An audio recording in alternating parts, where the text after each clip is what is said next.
0.34%. Now, let's get to our conversation today. We have two conversations as always, and we'll start with manufacturers, where the association, that's MAN, has stated that credit to the manufacturing sector decreased by 9.5% to 7.72 trillion naira as of March 2025, down from 8.53 trillion that in December 2024, amid a fragile recovery that requires urgent political and policy intervention to sustain, I beg your pardon. The association, which released its findings in the third quarter 2025 Manufacturers CEO's Confidence Index report in Lagos, said the decline in credit, high energy costs, and foreign exchange liquidity constraints continue to weigh on the market performance of the real sector, despite modest gains in output and business confidence. The Director General of MAN, Mr. Segun Ajayi-Kadri, said the sector's resilience remains fragile as key constraints persisted.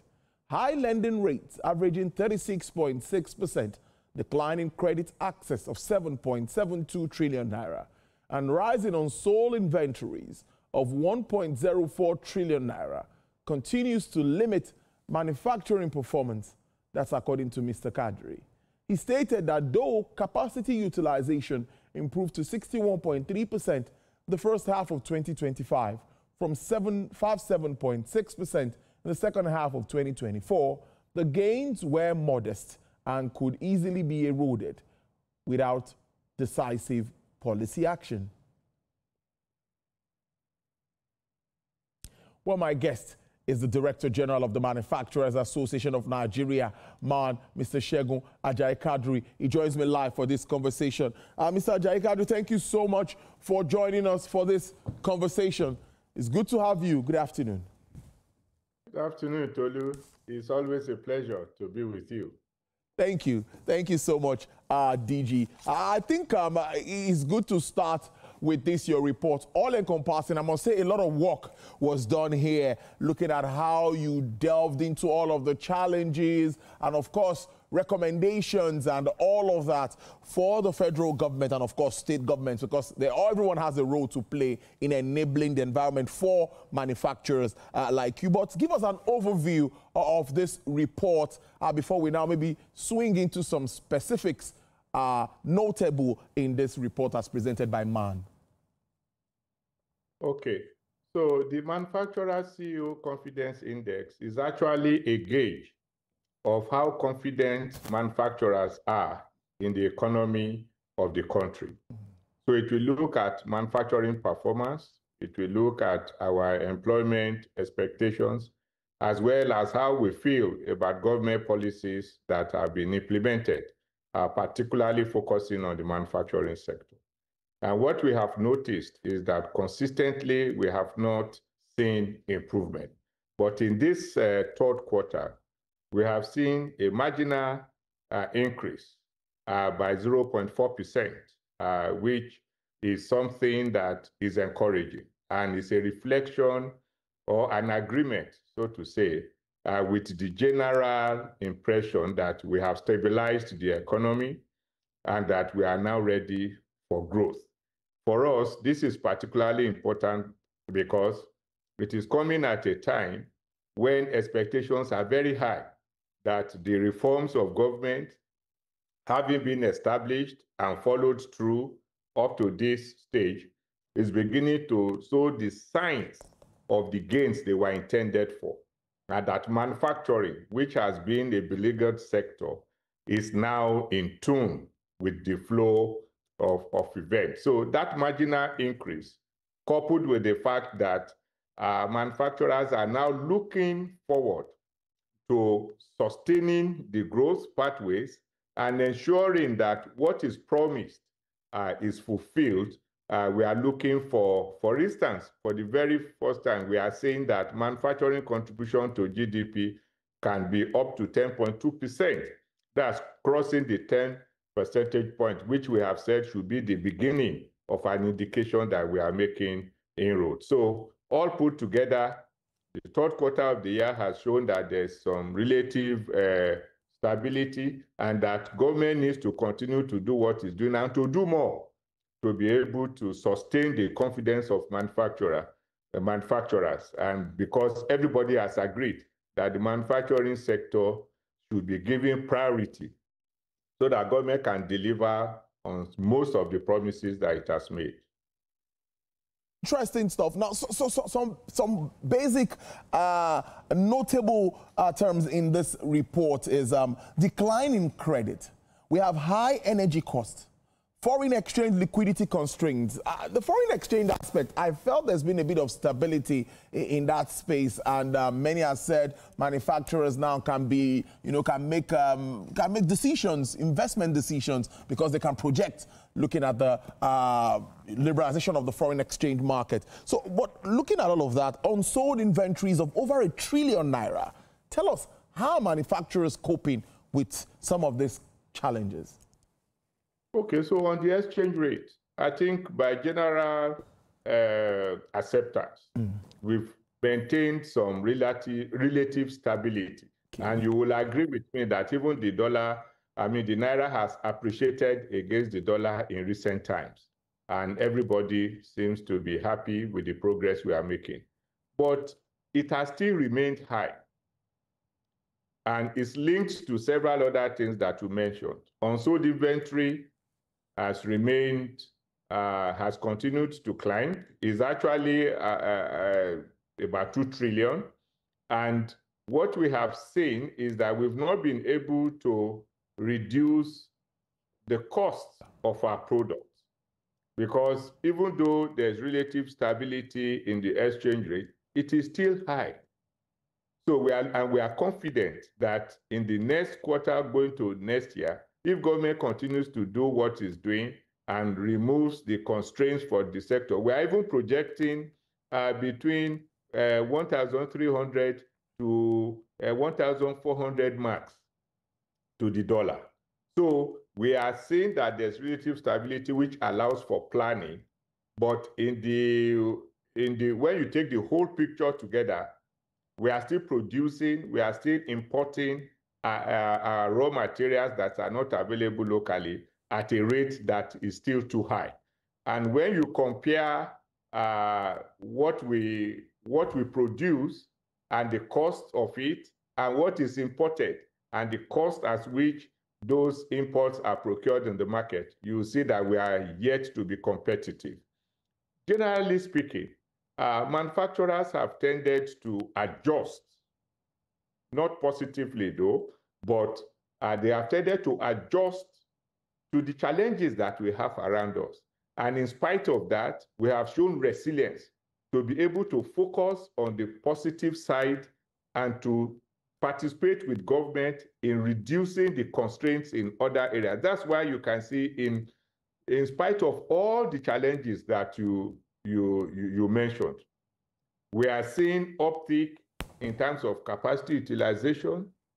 We are seeing some improvement in terms of our expectations as to what 2026 will bring. So it's not that the challenges are not there. It is not that all is now rosy, but it's to say compared with what we've had in the first quarter of the year, the third quarter going into the fourth quarter has shown that if government keeps on improving on the level of achievements that we have, for instance, we are beginning to see the reduction in the rates. We are not there yet. We are projecting that maybe we come down, for instance, to 23% lending rates. So we will continue to see improvement as we go along the line. And manufacturers are becoming more inwardly driven. So we are reducing our dependence on foreign exchange. We are trying as much as is possible, the insecurity permitting, lending rates permitting, for us to increase our sourcing of raw materials locally.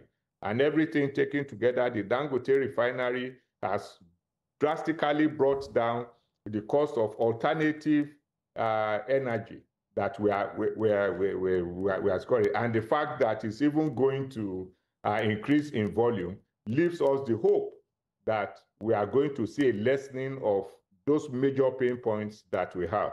I mean, that is generally the mood, I must tell you, because the MCCI you referred to has to do with perception beyond the current realities that we face and how we have been able to deal with it in order for us to be able to make some progress. A lot of work there. Report also shows in that report that about 18,935 jobs were lost in the first half of 2025 compared to 10,891 that were lost in the second half of 2024. That's as you continue to grapple with some of these other challenges that you identified. Now, many will say that private sector players like you create these jobs. And when there are challenges like this, where do we go from here? Looking at the recovery plan of Nigeria's economy now, I'm thinking, where do we stand with our industrial plans and all of that is supposed to help manufacturers kickstart? I know there was a time the Minister of State for Industry was having a party with stakeholders like you. Where are we with all of this talking? Are we really acting? Are we walking the talk?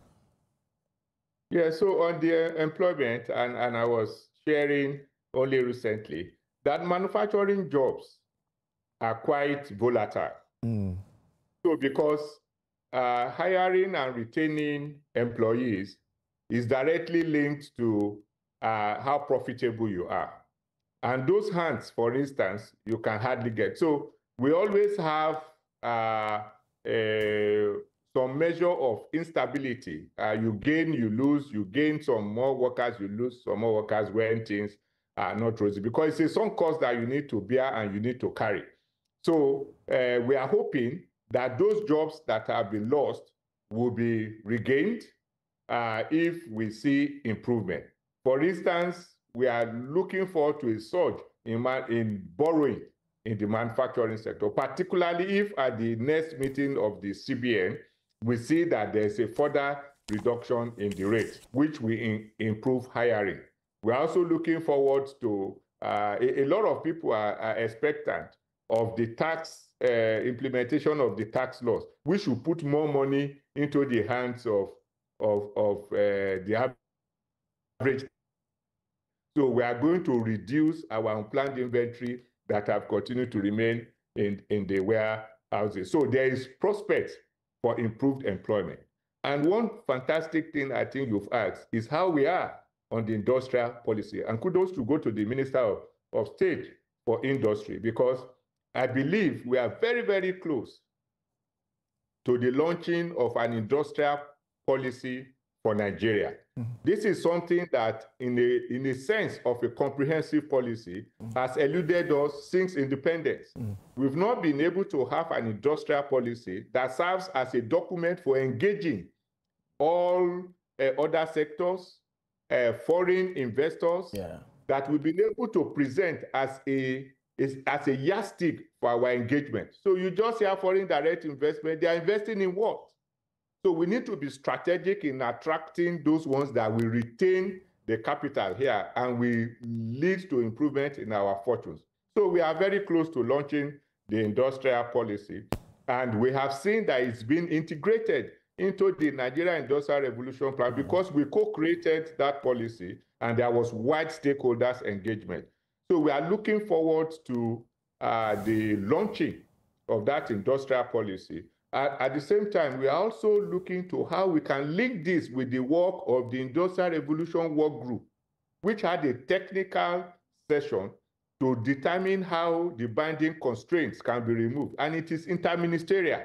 So we are thinking that if these two are joined together, the industrial policy, the work of Industrial Revolution Work Group, we should see an accelerated reduction in the binding constraints that we have, because we are able to directly engage on the working group with those agencies and departments of government that are responsible for some of the challenges that we have or are able to help us to address them.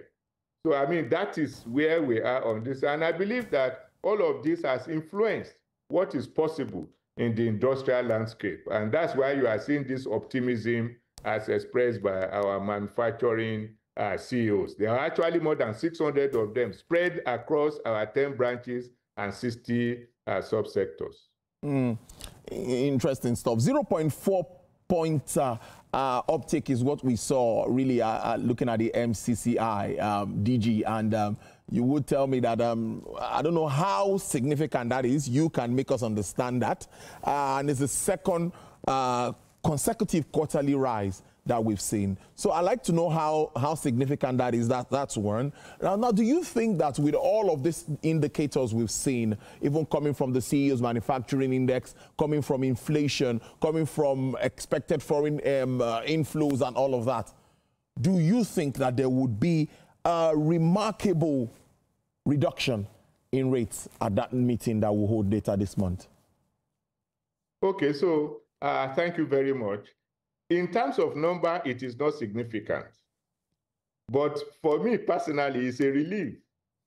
Because it just shows that the collaboration we are having with government can be productive and that we are witnessing some response. You can imagine when this kind of rating becomes your own personal KPI, to say that those that you represent and you speak for have started to have confidence in the environment that man is set up to co-create and that is conducive for manufacturing business. So it is meager, no doubt. But when there is a deviation from pessimism to optimism, then it means that in the first instance, what you are doing is working, but it needs to be accelerated for it to be appreciable. So we are not there yet, not at all. 0.4% looks like nothing, but it will swing into the saying that you do not abandon the days of early beginnings, and that it might be an indication of what is possible. And it's a clear signal to government that it is not yet uhuru, and we needed to do a lot more to be able to achieve that growth. Now, as per looking forward, I think it is necessary for us to even know why we achieved that kind of a thing. And I can point straight to it because I had to go behind the figures. We can see that there was the suspension of the 4% FOB, and we have entered into some kind of arrangement that will probably allow us to go away from it.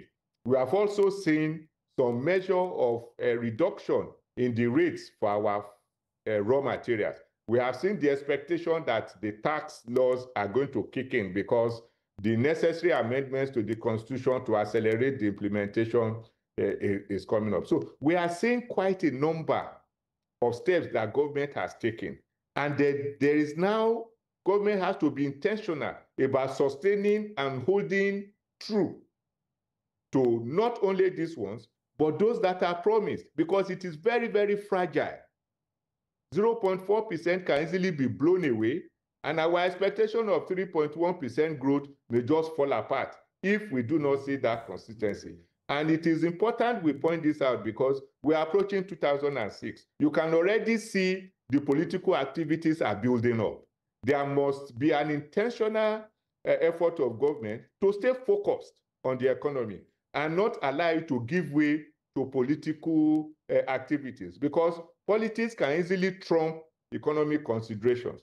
And so there's need for us to be consistent at working on those things that have led to this meager increase, but quite appreciable in the sense that you now have manufacturers that are ready to co-create and to expand the progress that we have made. So I believe that in the balance, we should be able to look forward to a fragile and very delicate environment that needs to be improved upon by government. So finally, of course, in a few weeks, it's December, and a lot of buying. Everyone believes that manufacturers should have stockpiled. Production should have been at top peak. I think not much of production happens during the seasons. It's just to sell and, you know, make profit and all of that. How ready are manufacturers for this season? We expect so much of spending that many even think might even impact inflation. Yes, we are looking forward to it. This should be our season. we are only waiting for Nigerians to purchase, particularly because there's also the Nigerian force policy. We expect government to lead in this regard. So all ministry departments and agencies of government should buy what is made in Nigeria. This is the only country we have. And since government has a Nigerian force policy, we should lead by example. And to other Nigerians, I can tell you the best qualities you can get is what is produced here. There was a video that went viral where people are able to directly erase production dates and affix orders. But Nigeria is a highly regulated manufacturing environment. And those things have batch numbers and production dates, and they are being monitored batch by batch. So the safest thing to buy during this season is to buy what is produced in Nigeria, because you are sure of the source and you are sure that they have met all the standards that that our regulatory agencies have set.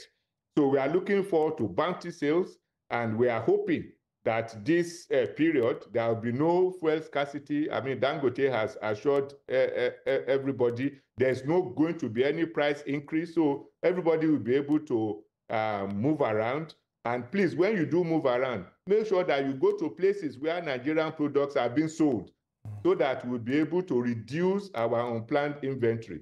2 trillion naira of unplanned inventory across the country is not good for the sector, and it's inhibiting our rate of growth and expansion and scaling. So I believe that this is the time for us to plan towards those purchases, and government should intentionally reduce what takes money away from the people and not allowing them to buy. We are really looking forward to this festive period, I must say. DG, I must thank you, as always, Director General, Manufacturers Association of Nigeria, Mr. Segun Ajayi Kadri. Thank you for joining the program. We really do appreciate this. Thank you very much, Tolu. It's always a pleasure to be with you. Thank you. Thank you very much.